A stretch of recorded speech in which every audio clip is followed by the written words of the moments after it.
Welcome to the Creative Play and Podcast Network. Join us as we review our favorite RPGs, collectible card games, MMOs, video games, PC games, and bring up interesting topics and things that we'd like to share with everyone. Sit back and enjoy the show.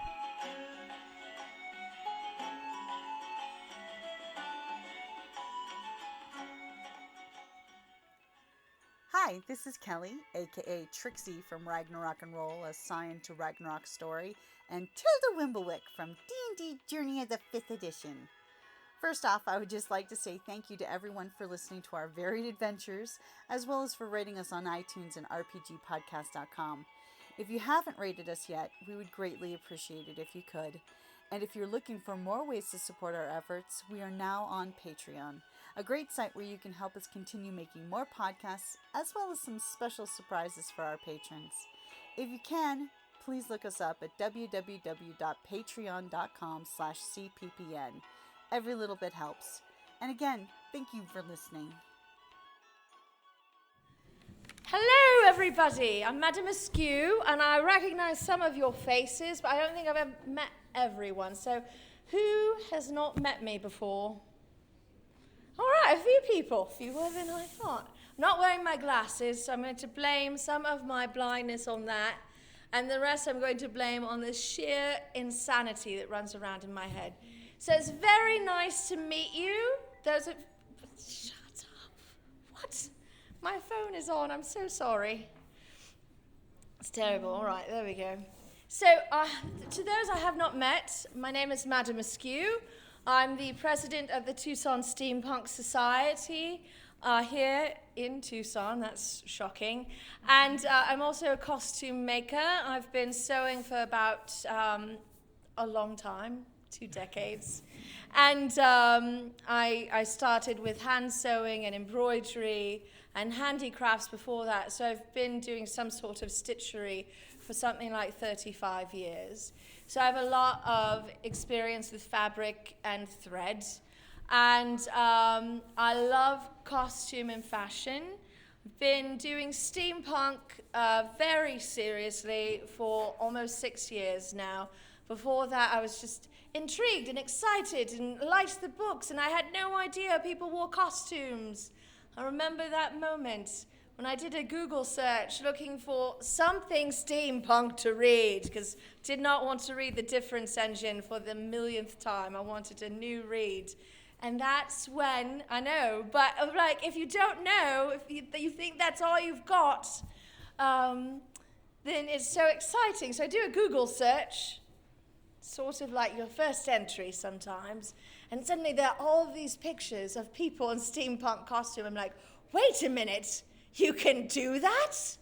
Fantastic, this is much better than swing dance clothes. They're gears. So as a background addition, I have made costumes probably for almost every era from the 12th century through the 1960s. I wore the 1970s. I don't need to make those costumes. I endured that as well as the 1980s, which I remember very well. And I did have my flannel period. We're not going to talk more about that. So I've done all of that. So I'd already done historical costuming.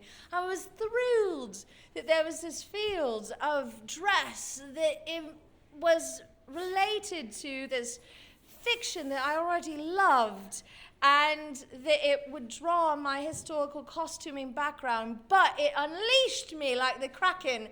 I could throw 1880s with 1840s and no one would care.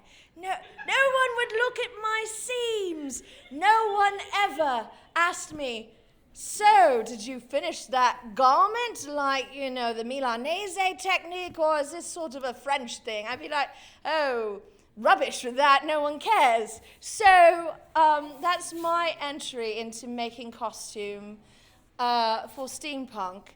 The other thing that sort of got me started on making my own from scratch is that I really have a hard time finding things off the rack. I'm short, I'm 5'3", and I have some large tracts of land. And So when looking at corsetry, I discovered that they're usually made for a C cup or smaller, and that doesn't work in my case. So then I looked at the custom corsets, and I can sew, right? And my first thought was, oh, I don't want to pay that, I'll make my own. That was a terrible idea.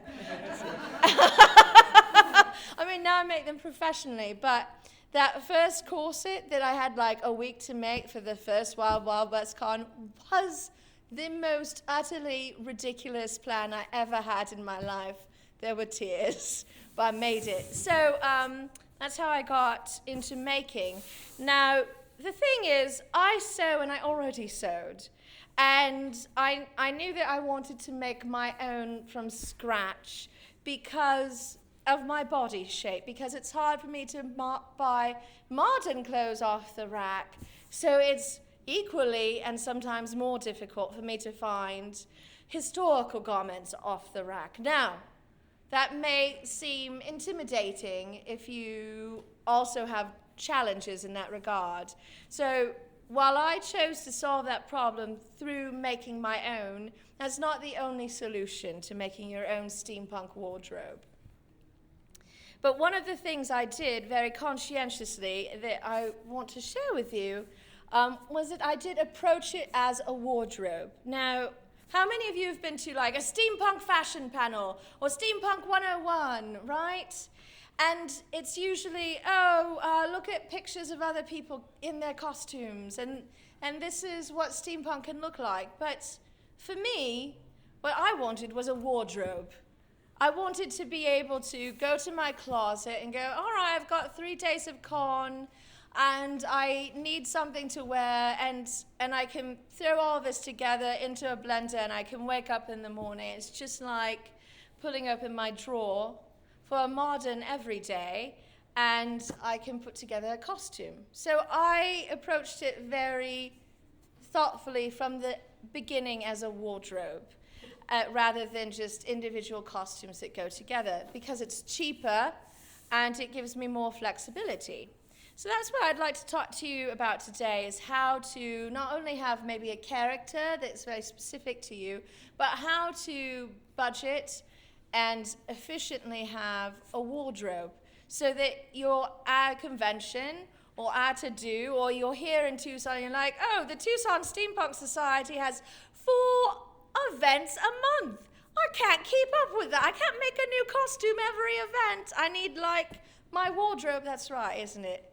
I mean, we're mad people, so we really do something on the lines of 3 to 4 events a month. So if you go to everything, you don't want to make a new costume every time. Some people really like the thrift store approach. Some people like to take a ready-made garment and make it their own. Some people like to sew. Regardless of your way of approaching how to make the costume, I think the first thing to do is to figure out your hook. What is going to be your defining, unifying feature of your costume? So for me, it came together when I figured out I was Madame Askew. My first steampunk costumes were not red. They were brown. And brown's a great color. I look great in brown. I have red hair. Brown is like the redhead color of the universe. And I used to dress myself like I was a forest, an autumn forest. And I would sort of blend in to the rest of the autumn forest because it was just not it didn't pop. And I didn't rock the brown nearly as much as I thought I was, basically. But those first costumes, I thought, I'm going to be a traveling steampunk linguist. I'm going to go out to North Africa and the Near East because I speak Turkish. I study Bulgarian. That'll be perfect. Those details from my real life I can draw into this character. And somebody to make my whole wardrobe look like a traveling steampunk linguist. So I did have a unifying theme, but it was kind of actually rather boring. No one asked me, so why are you wearing brown? Why do you stare at people when they talk? They were like, that's nice that you stare at us when we talk.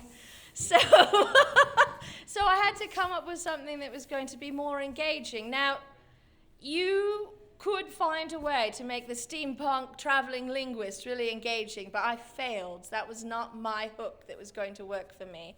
I think everybody can find their hook. I'll talk about that more in the next panel, that works for them, that's a character that works for them. You have to find that. My first thing didn't work for me. It was a flop. But then some friends, I'm looking at her right now, one day at an event, they named me Madame Askew.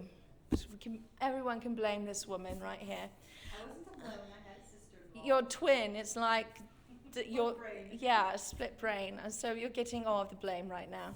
And then I was like, well, Madame Askew is not a steampunk traveling linguist who stares at people very intently. She's into tea heavily. And she has to be more fussy, you know, if you're doing tea. So then I was like, that was my hook, fussier costumes. And then I came up with the red and the black, and it became very easy. I make all of my costumes pretty much, they combine with those colors. So I can go into my wardrobe, and I can pull out anything and throw it together. Oh, that's clean. I wore that for 5 million years. I need to take it to the cleaners. I can't wear that. That's good. Oh, that has a hole in it. I can't wear that. This will do. It's black. And then it doesn't matter, right? I'm not putting on a costume, putting on clothes. And they all mix and match. And it saves me so much money, right? And it also helps me with shopping. If you've been to a steampunk convention, right, you go into the vendor hall, it's like a cornucopia of awesome. Everything's fantastic. I always want everything. I want a little of this and I want that. No, I want that. And I go to Thomas Williford's booth and I'm like, why? It's so big and beautiful. And it's brown. Yay, I can't have it. It's good. It's brown. I can't have it. So then I always shop with my colors. So that helps me, right? I've always got a game plan. Now, it's true that in my normal everyday wardrobe, I don't necessarily mix and match everything with 2 colors, but I have my everyday sense of style that helps me navigate shopping, and I've applied that to my steampunk wardrobe. So when you are coming up with your character, your wardrobe, what you're going to do, take some time to think about what colors am I going to use? What style am I going to approach?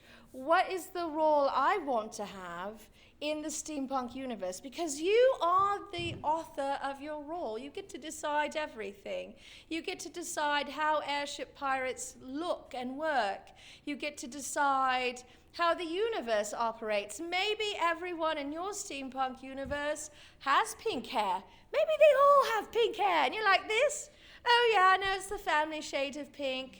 The McFluffles have, you know, the lighter pink. You can always tell them. And then there are the McAmbersons who have the pink that fuses into red. We don't know how that happened. We think they went to Mars, right? And you can work that. And obviously, you're both from the pink steampunk universe. It's really beautiful. So you get to decide. But it's nice once you have those decisions, it helps guide you. And so when you go to the thrift store, for instance, you can have like your laser focus. These are my colors. This is my style. I like things with lace, or I hate lace. I want things that are, you know, anti-lace, like the anti-lace, anti-matter costume. So I encourage you to have a serious consideration and make that at least mental list of what your features of your costumes are going to be, so that they will become interchangeable. That helps it be a wardrobe and not one-off costumes. I will say, I'm not anti-one-off costumes. I think those are brilliant. I've seen some truly exquisite pieces that are unique and have to be every piece together and they can't mix and match. But that's not the most efficient or cost-effective way. So if you want to wear a lot of steampunk and you want to have a lot of flexibility, then the wardrobe concept is going to provide that. So once you have these features, it eliminates some of the terror of what to wear. And also because steampunk is so broad, right? I don't know how many of you have asked somebody, so what do I wear in steampunk? And they're like, whatever you want. It's very broad. If you ask me, that's pretty much what I'll tell you. Whatever you want. No, what are the rules? There are no rules. There's a list that makes the rounds periodically that's something like the top 10 reasons you know you're doing steampunk right, and it's very serious. And it's got all of these dictates about what you have to do, and if you're not doing them, you're doing steampunk wrong. I will set that list on fire. I will burn it and spit on it. I don't like it. Don't agree with it. That is not my approach at all. I will never encourage people to do steampunk my way or no way. I'm not going to tell anyone that their steampunk is right or wrong. What I will say is it's fabulous and I love it and I'm in love with it. I really like it. I'm never going to say it's wrong, right? So that's very broad. So you need something to help you. Otherwise, you're going to go to Target or wherever and you'll be like, I want this. I came out with a cart full of $1,000 of clothes for steampunk, right? That's not going to do you very well. You'll go to Tucson Thrift, which is, if you're here locally, I cannot recommend Tucson Thrift to you enough. It's a wonderful resource. It's a great thrift store. They love the steampunks. They have some sort of fun hats that are inexpensive, that you can easily decorate without fear of like taking a $500 fur felt hat and putting a hole in it, which gives me like palpitations. But a $50 hat with some holes in it, whatever. I love the hats.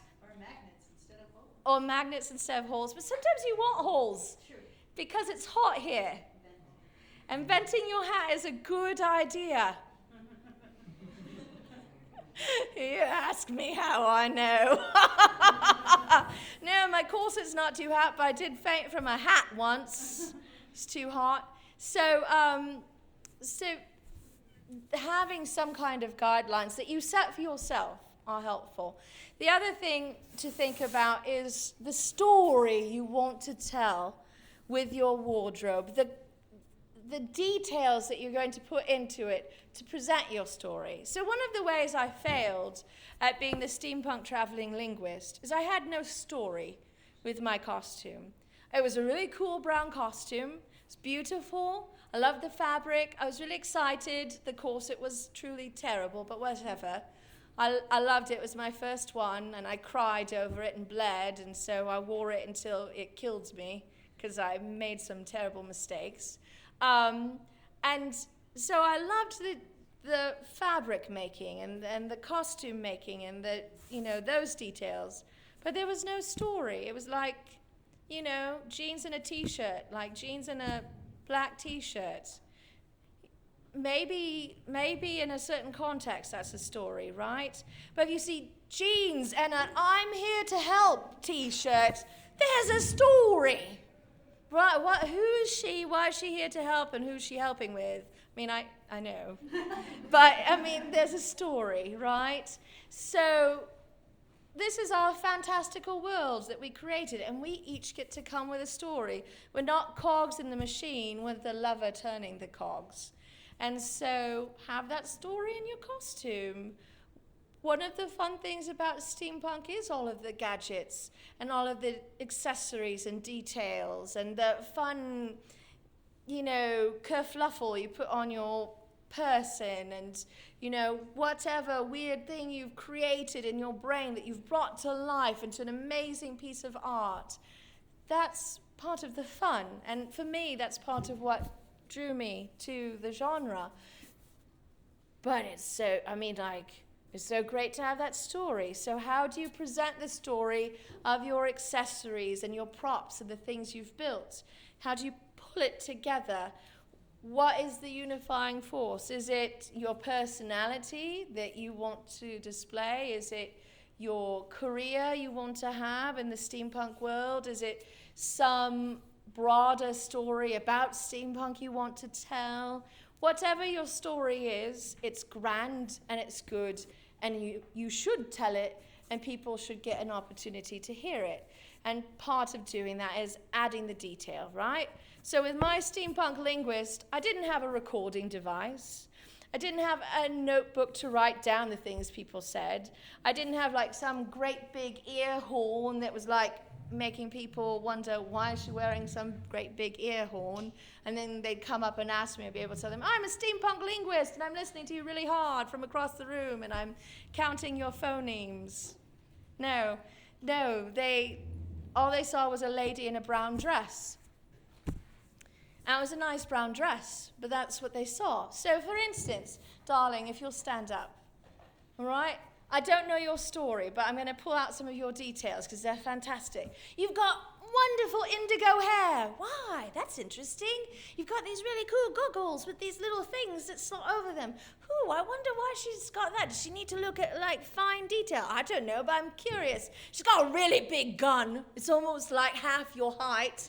That's very serious. Should I be afraid? I don't know, but I'm curious. Maybe I should get behind a table and then ask you about it, right? You've got this beautiful bandolier with stuff on it. I'm curious about your stuff on your bandolier. Look at how much story she's got. We don't know the answers, but there's a lot of story in that costume. Right? I can't see the boots. I will take everyone's word for the boots are... Oh, those boots are bloody brilliant, aren't they? So, yeah.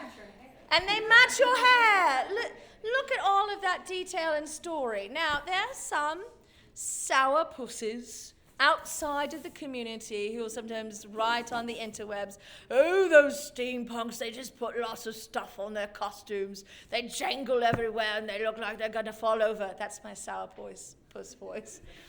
I mean, whatever. They're not involved. Who cares what they say? They're just a voice on the internet. Isn't it exciting that we jangle as we walk? Isn't it fun that we're covered with storytelling items? Isn't it cool that we make these things and people are curious about why we're wearing them? Embrace it. Make it part of your wardrobe. Find the details, put them together. Run with it. Sometimes you have to run with it until people are like, you really beat that horse dead and then rode it some more. I sometimes think that's the way my tea shtick is, right? Because I've got tea everything, teaspoons, teaspoon necklace, teacup holster, tea utility belt, tea other things, which we won't talk about. Tea is everywhere in my costume, in my life. So I've ridden that horse and beaten it to death and ridden it some more. It's fine. People ask me all the time, like a massive hook for me in conversation. Everywhere I go is my teacup holster. People will stop me from across a crowded convention. They've never seen steampunk. They're like, why do you have a teacup on your belt? And then I get to tell them my story, right? And if they're interested in steampunk, well, I mean, they've met a steampunk person and they have a bridge and they know it's all right to be a tea lady and not just an airship pirate. Well, they do have airships, but they're not pirate airships. They're tea airships, totally different. Swear I do not smuggle tea ever. That is his, wait, no, what? I don't know what you're talking about. So, do you have any questions? Maybe we can direct the conversation a bit that way. Raise your hand if you have a question. Yes? Do you have a saucer to go with the cup? You know what? So sometimes I have a saucer, but this is a special cup. So I got this at TeslaCon, and I did not get a saucer with it. And so my shtick, being what it is, that's all right. I usually don't bring the saucers to tea dueling or teapot racing because it's too easy to use them as frisbees or boomerangs and assault people and then break the crockery. And that always makes me very sad when people break my crockery. So I've just like outlawed saucers at the tea dueling table. You know. Earl Grey. Yeah, oh, you're an Earl Grey fan. Yeah, boom, like it. I mean, I'm a big fan of the Earl. Yes? You mentioned, like, when you're trying out making your costumes, Yes. like, you mix different decades. Like, when coming up with a story, do you feel like it matters too much if you're kind of mixing details from all over time, or? So, it's a great question. No, I do not think it matters. Here are my reasons why I don't think it matters. A, steampunk encompasses time travel. Who's to say you haven't been time traveling and picked up your favorite accessories from every stop in time and incorporated? B, it's a fantastical genre. The rules of historical fashion and actuality need not apply to our fantastical world. Maybe Spencer jackets just kept on as a popular accessory rather than falling out of fashion. You get to make that call on your own. The C, or the third thing, is that from an actual historical costuming point of view, if you want to needle someone, if they're giving you a really hard time and they're like, oh, that's a Spanish jacket from the 1870s, I can't believe you're wearing that with an 1886 ensemble. First of all, ask them, what do they historical reenact with? Because I don't know many steampunks who are going to be that persnickety. But from a historical costuming point of view, we look at the pictures and the historical record, and those are usually formal instances of people wearing their best, put together very well.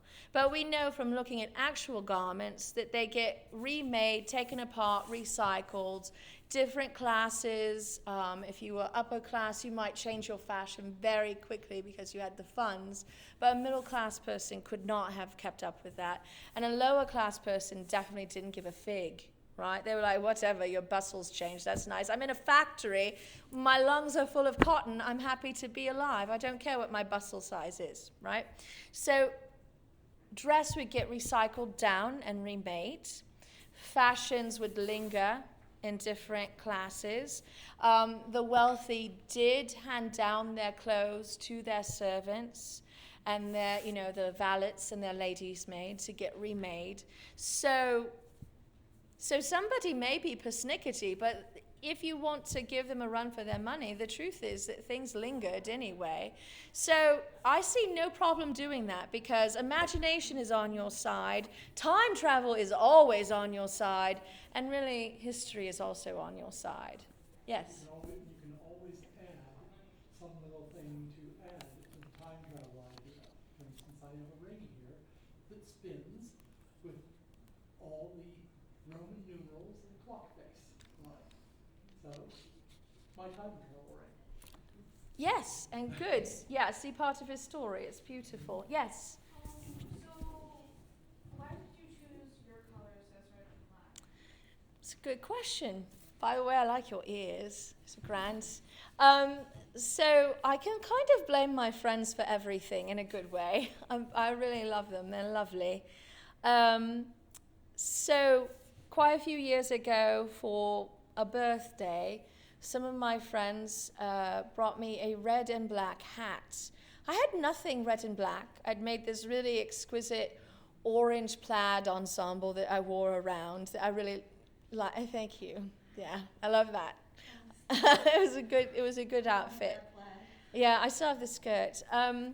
So I made this orange plaid. I was really excited, and I'd made this really cool Balkan ensemble with a Romanian blouse and a lot of gold embroidery on it. It was very shiny. It was good. I sparkled in the light. And these friends gave me a red and black hat, and I was like, I really like it, but I have nothing red and black. In fact, so I have ginger hair. It's natural. And when I was a very little girl, I'd been told gingers cannot wear red. You are not allowed to wear red. It looks bad on gingers. I was like, oh, all right. I mean, the fashion magazine told me gingers can't wear red. It must be true. And my grandmother had been like, oh, you should wear yellow. That was a terrible phase. Fortunately, I went goth after that. But wore a lot of black. Yeah, for a long time. So I get this red and black hat, and I'm like, I'm not allowed to wear red. I have red hair. I don't own a single red thing. I didn't have a red shirt. I had nothing. I didn't have red jewelry. I didn't have red lipstick. I had nothing red in my life. And secretly, I really liked it. was really excited, and I was like, well, all right. I've got this red hat. Clearly it was a gift. I have to wear it. What are the fashion magazines going to say about that? I have to wear it. It was a gift. And I need something to wear with it. I guess I'll have to make a costume. Oh, Dawn, that's a hardship. Twist my arm. And so it's like, I'll just make a Red Queen cosplay. That'll be fun. Oh, we're doing this Alice in Wonderland theme event. That'll be good. And I need something to wear for Phoenix Comic Con. Great, I have all the rationale. I've rationalized making a new red and black costume. It's just because I'm cosplaying. No one will complain that I have red hair and I'm wearing red.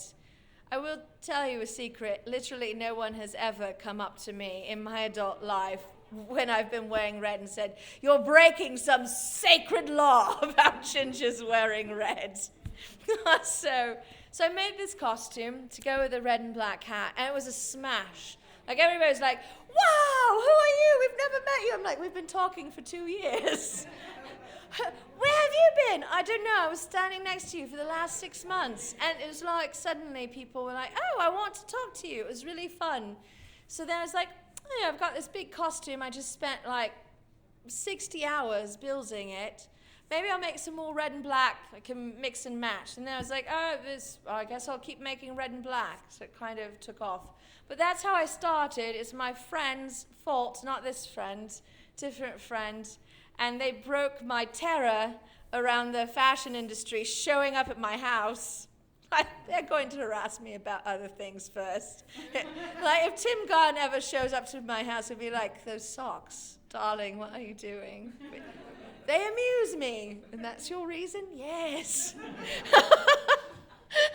And I like polka dots and stripes together. But no one's come after me for the red. But I was really afraid at first.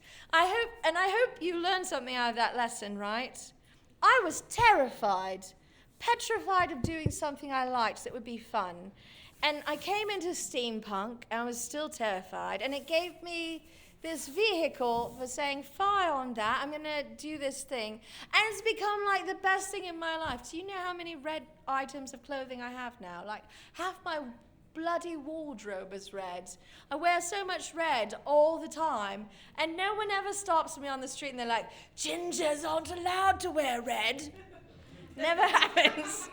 And it's unlikely, no matter what you see on the internet, on social media, some person somewhere that you've never met who's giving out dictates about what steampunks can wear, no one is ever going to come to your house and say, you're breaking the steampunk law. That costume piece is not okay. No one's going to do that. And if someone is so rude and so unfortunate or so crass at an event to say anything to you about what you're wearing, ever, first of all, you can send them to me and I'll talk to them. And that takes care of it pretty quickly. But really, they're probably not involved in the community, first of all, because I don't know any steampunks like that personally. My experience is everybody's been like, that's cool. Oh, I like it. Where'd you get that? How'd you do that? Why'd you choose that? What was the story you're going for? So there's no like dictates or steampunk fashion hit squad. Yes? It's not steampunk to say that it's not steampunk. That's right. Good point. I like that. It's one of my favorites. So another question. Yes? Do you believe that dressing as steampunk made you more confident as a person? Boy, yes. So it's complicated. It's a good question. I'll try not to get too personal. But a lot of things changed in my life. The big thing was that I moved here from elsewhere, and it took me about 2 years to find out that Tucson was cool and that there were fun things to do. I was very lonely for about 2 years. And then after that, I only had friends that had been someone else's friends, my husband at the time. And I was very lonely, and I didn't have much of a social circle, and I'm an extrovert, so that was terrible. And so I found steampunk, and suddenly I had a community. And everybody I met was like, hey, how are you? It's really nice to meet you. You're awesome. I'm like, oh, you're really friendly. cool? Can I come play with you? They were like, yeah. And I was like, can I throw events? And they were like, ooh. And then I started throwing events, and they were like, let's come play with you. And so the big thing is I started having a big community to participate in. And it happened to be the case that I was a steampunk community. Now, there's something glorious about wearing really big costumes. And of course, it will make you stand up at attention, even when you're like, I haven't slept in 24 hours. I'm so tired. My posture's really good, though. Give me more tea. I'll be fine. Whee! So, in a way, it was more the community and having really dear people in my life who were artists and creators and doing their own thing, telling me I could do my own thing, too.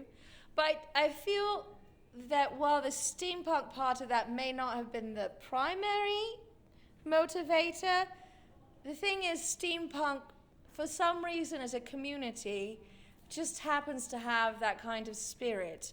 I don't know how other communities are necessarily, although I suspect they have something similar. Like the guys next to us, the Halo guys, they seem really tight. Like they're having a grand time and they're like, yeah, we're gonna 3D print this, and it's gonna be awesome, and we're gonna put teacups on it. I'm like, that's great.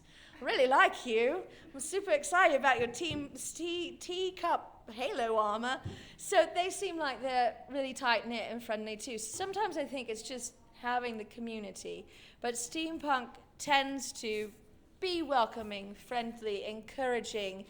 And because there's so much overlap between steampunk and the maker movement, there's also a lot of encouragement to express yourself and your art.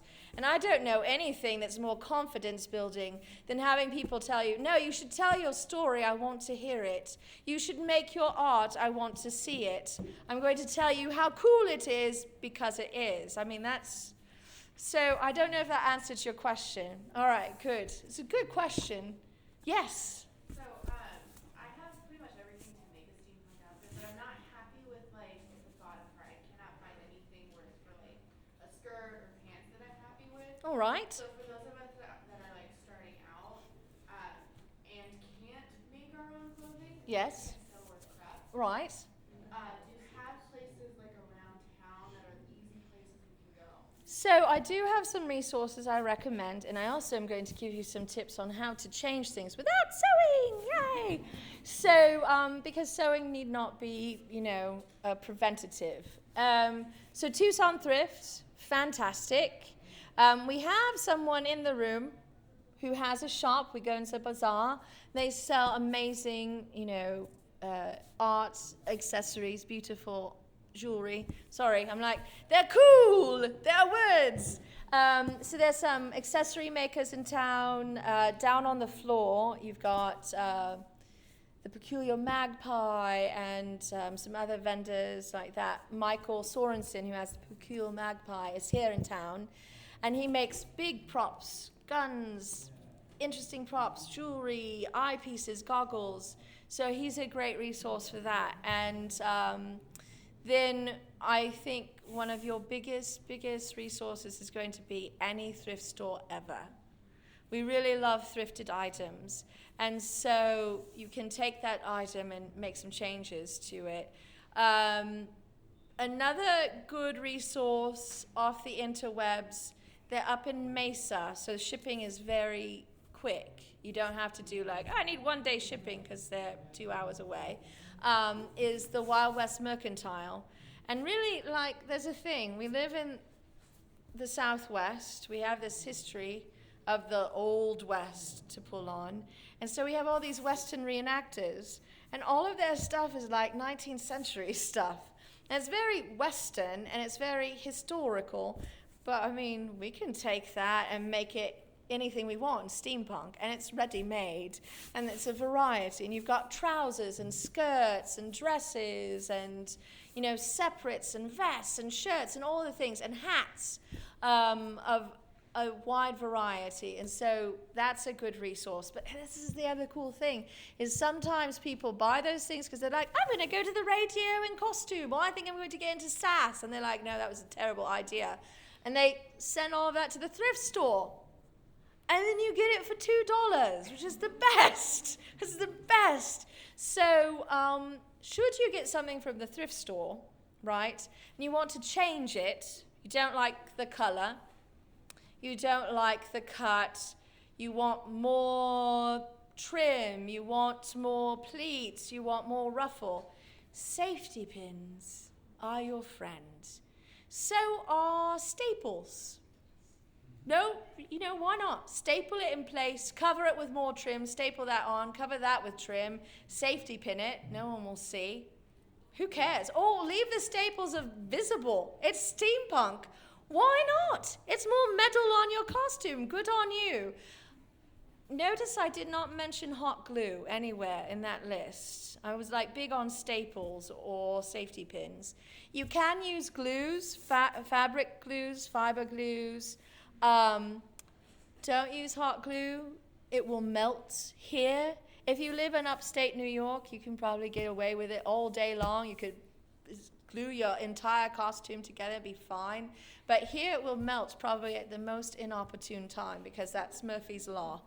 So there are some fabric glues I like Fabri-Tac, that you can get at Joann's or Michael's. You can glue all of your trim onto your costume.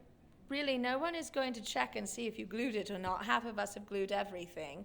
I glue things all the time. I'm like, I don't want to sew it, I'm going to glue it on.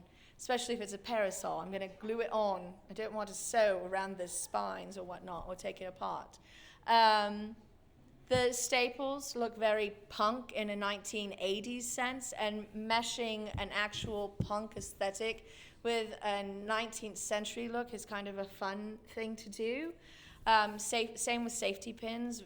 You can hide them, you can make them visible, you can chain them together, you can hole punch something and use some ties to tie it together, like some ribbon. Always you can modify without actually sewing, right? There are some adhesives that you can use that are better rated for the heat, like E6000. It's highly toxic though. So if you should be using E6000, please do so in a highly ventilated space or with a rebreather on, which is cool to get a rebreather because you can wear it in your costume later. Because we're steampunk.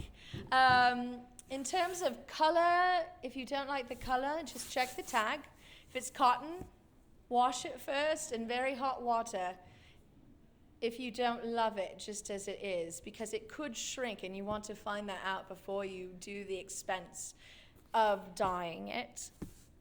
And cotton will dye up, no problems, every time. Cotton is easy to dye, linen is easy to dye, hemp, dye it like crazy. Rayon will take dye pretty well, right? Wool and silk also dye up very nicely, but you need to use a different process than what you use for the plant-based fabrics, which are the ones I just listed. Polyester is a different story, right? You have to get specific dye for the polyester. Now, beautiful. Did you dye that? Yeah, this part's acrylic and this part's cotton. Yeah, so show everyone. See? Right? So the acrylic will not take the dye the same way as the cotton, or at all, maybe, depending. That I like the way it's two-tone though. It's really pretty. So nowadays you can get polyester synthetic fiber dye at Joann's and Michael's. It's called iPoly, I think. Like the little I with the big P, sort of like it's the iPod of dyes. I'm not really sure how that works, but whatever. And you can do it at your home, and it has directions. It's pretty straightforward. In terms of the cottons and the plant-based fibers, you can use RIT. RIT's a standard, classic, tried and true. Make sure you have lots of salt on hand.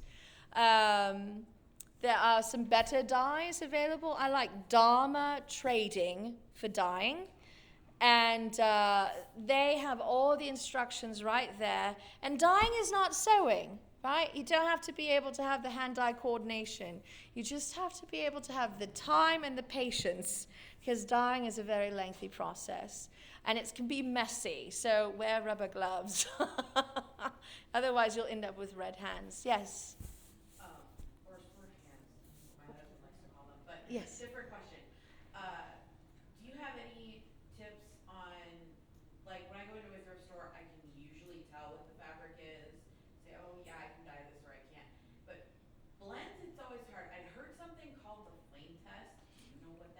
Yeah, well, first of all, so It has to do with fire. yeah, right.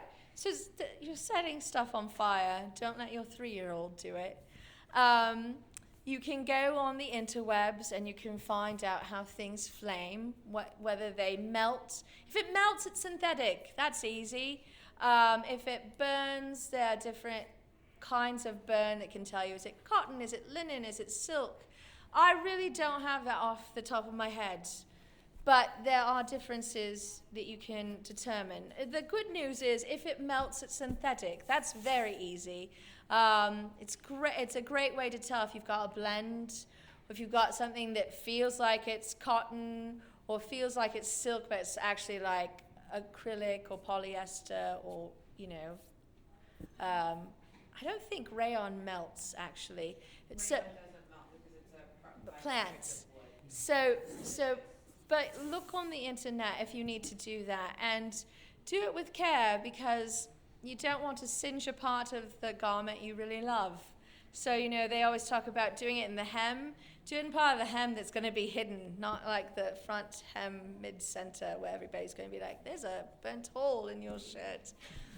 I mean, I did that once. That's why I warn you against it. So that's a good question. Did I answer your question as well? Yes. Another question? No? Good? Yeah? Yes. For picking out like accessories, this is like a really general question. No, sorry, good. but, like, General's just, good. Like, do you have tips for like good ways to pick out different accessories? So, first of all, make sure your accessories are not going to hurt you. That seems like a no-brainer. But I've picked up a couple of accessories over the year where I'm like, oh, these are so fantastic. I put them on, I'm like, I'm bleeding.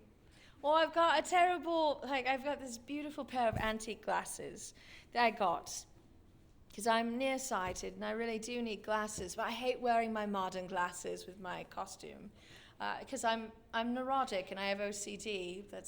That's true. It's not an exaggeration. So I focus on some weird details. Oh, thanks. I'm the next panelist, so it doesn't matter. Great. But I got these glasses. They're really cool. I put them on, and the one ear wire, it stabs me in the back of my ear, and it rubs me raw. So my first bit of advice is check the fit. Make sure it's going to actually be comfortable. No matter how cool the thing is, you're going to have to put it on your body and wear it, maybe for 12 hours, because you don't have pockets, so you can't take it off and hide it, or it's too big to hide. So check comfort. The other thing is there are lots of people locally, right here, who have stuff you can go see in person. Every convention has at least a few great steampunk vendors. Some of them, like Wild Wild West Con, it's, a phantasmagoria of vendors, and you're like, I need a keeper. I need staff to haul my Luca. The other thing I like to check is how it's put together. So it's the same thing with fabric. I check, is it using glue? What kind of adhesive did they use? Is it hot glue? Personally, I won't buy anything made with hot glue because I'm going to have to glue it again and again and again and again because the glue will melt in our heat. So I look at the way it's put together. That's very important for me. I like things put together with eye-rings or rivets or solder or, a really strong adhesive. There's a word I'm looking for, something other than adhesive that glues stuff together. Epoxy, thank you. Thank you. Good. I can read your lips, apparently. So epoxy, something like that. So I check the fabrication. And then I also look at, once I've gone through those practical things, I look at what story does this piece tell? Is it just really pretty, and that works for me because I'm into pretty things? That's a good story. Is it a time travel ring? Oh, I need it. I'm a time traveler.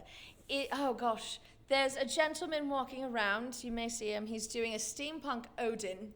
He has these massive black raven's wings on his hat. He also has two small faux medal raven skulls on his hat. I don't know where he found them, but I want them. I don't know why I want them. They don't go with anything I wear, but I want them. Anyway, so those are so perfect for his costume. They really pull into the story. So that's the next thing. I'm like, does it work with my story? Sometimes that really saves me because I see so many things that I want. I'm like a magpie. I go through the vendor hall. I'm like, yes, that too. Oh no, who are you? You're my best friend now. It's so shiny. I'll come up to you like a cat and just purr. And so, so it helps me because I am one human. I have only so much body to decorate. I have to have some sort of guideline. My color scheme helps me. My tea obsession helps me. Some other features of my story help me. But I can also go to some of these local people and say, hey, you're nice. I like your work. Nothing you have works for me, but you live 5 minutes away from my house. Do you ever take, commissions? Could you make something that fits my character? Or I really like this item, but I don't think the hot glue is going to work for me. Do you ever use a different adhesive or another epoxy? Because I'm really hard on my items. Like, this would be my spiel. I'd be like, I'm really hard on my items. True. I'm outdoors in the heat a lot. Also true. I run around for 14 hours a day. Hot glue is going to die on me because I'm a terrible person to my accessories. Do you have anything stronger? And sometimes they'll be like, you are a difficult client. I do not need you. I'm like, you're right. I am terrible. I'm sorry. And sometimes they're like, yeah, it costs more, but I can do that. Then we talk about it, right?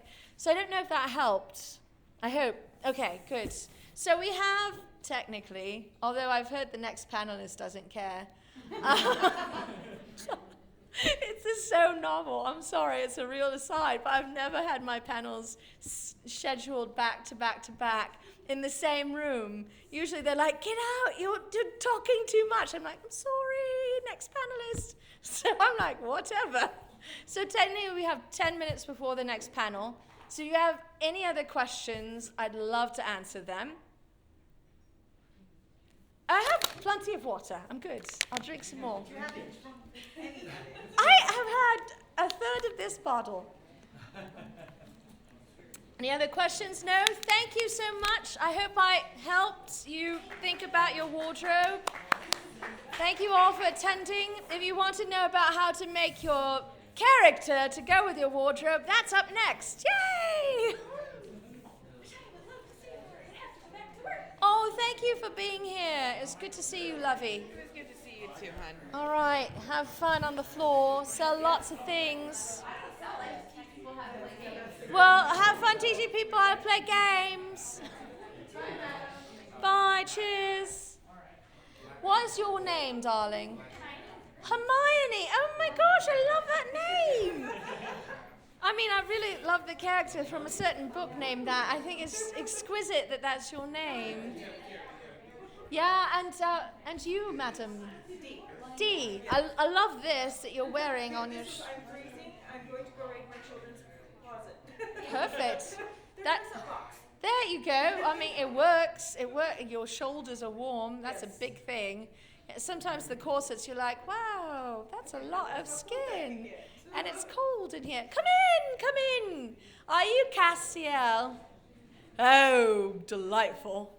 Have a seat. Hello, I like your tights. Those are charming as everything. Wait, are you Dean? Yeah. Get out of town. I have a dirty secret. I relax by watching Supernatural. It's like meditation for me. I don't even know why. Zen supernatural meditation, that's what I do. I put it on, I'm like, Dean, listen to more Journey.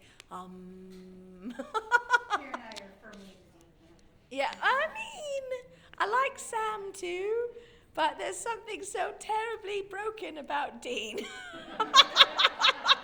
I don't know. I'm 40. I should be so over that. All right. Oh, so thank you so much. I just love. I've seen you walking around a bit, and you look fantastic. So glad you came. Are you here in Tucson? Yes. Did you get our Tucson Steampunk Society flyer? We got it. Did we get it? All right, good, because I'm gonna. So You sh- all the people, I walk around with the bag and they just drop things in my bag. I'm like, did you get it? yeah, there you go. And I Yeah. go, oh, look, made it. Ooh. Yeah, we're online on the Facebooks. I'd love to see you at some of our events since you're local. And that's true for all of you who have not visited our booth, the Tucson Steampunk Society booth. These two have stopped by and we're in love with them. It's the dimples. No, actually, you're very nice. It's not just the dimples. Yes, madam. Like stand up so I can see your comments. Oh, no, you may never see it, ever. Absolutely. Hold on, I'm stuck on a cord. Yeah. Thank you. Yeah, I make everything from the skin out except my shirt. Usually I don't bother with making those because it's actually a lot of work to make a shirt, and I can buy one that's just as nice. So for a lot less. So thank you. Yeah, this is my Madame Askew stripes. It's another red and black costume. I like the socks. So, thank you. You said, I get busted for my socks. I'll take your socks. Yeah, so we're kind of getting ready to transition, but I like all the details to come together, and so I have an obsession with the socks as well as my headgear. I feel like those details really help. So I am a junkie for this store called Sock Dreams. yeah, right, yeah, all stripes. You can get everything there. And My- they do plus. And you know, the thing is, they will tell you how much the socks stretch. Oh, wow. So you can tell, oh, this will fit me because my calf is this size or my thigh is this size. They have sock garters, they have sock glue, which doesn't agree with me because I'm a ginger and we're fussy with our skin. It's a genetic problem, and that's not my personal problem. I mean, it is, but it's not like an opinion, it's just like genetics. So they have all of the accessories. They also have gloves, which is great because I'm cold all the time and I insist on going to Canada and it's freezing. It's beautiful. It's cold. It was September. I had no idea that could happen. They have some other little accessories like that, but the socks are extraordinary. They have long thigh-high striped socks. They have ankle socks. They have socks with, you know, characters on them and little stories. They have all the socks in the universe. And tights. And tights. I don't get the tights. I wear too many clothing layers to wear tights anymore. That would be a terrible life choice. You'd hear me crying and the ladies and weeping and I start, can't do anything, I wore tights. So I wear stockings always, but they have them all and they're fantastic. And they will tell you not only how much it stretches, but the care and the fiber content and, you know, all sorts of details. They're very, I cannot pimp this store enough. They're fantastic. And they're not that expensive. Like, these were $8 a pair for these, right? And they're so comfortable. They're cotton, they wash like a dream, they fit really well on my big legs. I love them. So, yeah, look what you did. We talked about my socks. It's really good. Like your bow.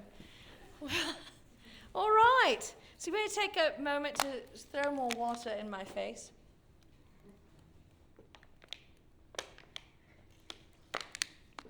And I know it's the custom here at conventions and everywhere, especially classrooms, to hide in the back of the room and not fill up the front seats. First of all, I have something I have to warn you about. There is no hiding. I'm nearsighted, but I see everything, and I will find you. So I'm actually going to encourage you to come forward and fill in the gaps, because we're going to talk a bit about improv and building your character in this next panel, but we're also going to have some improv games. Yeah, Dean Castiel, you're not too cool for school. No, I like you, but you're not too cool. Get up here. Join the fun. Tell me how to live my life.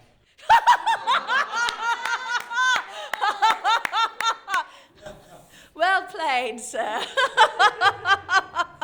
All right.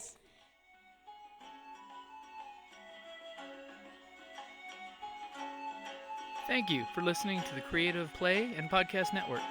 And feel free to enjoy our other shows, such as D&D Journey of the 5th Edition and Scion Ragnarok and Roll, a Scion hero to Ragnarok story. Thank you for listening.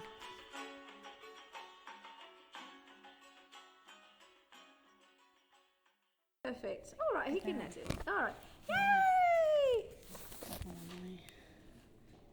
Ooh, this is magic technology things and science and Tesla and such. I'm just going to throw words out there, and eventually they come together and they make something equating with a sensible thought. Sometimes more quickly than others.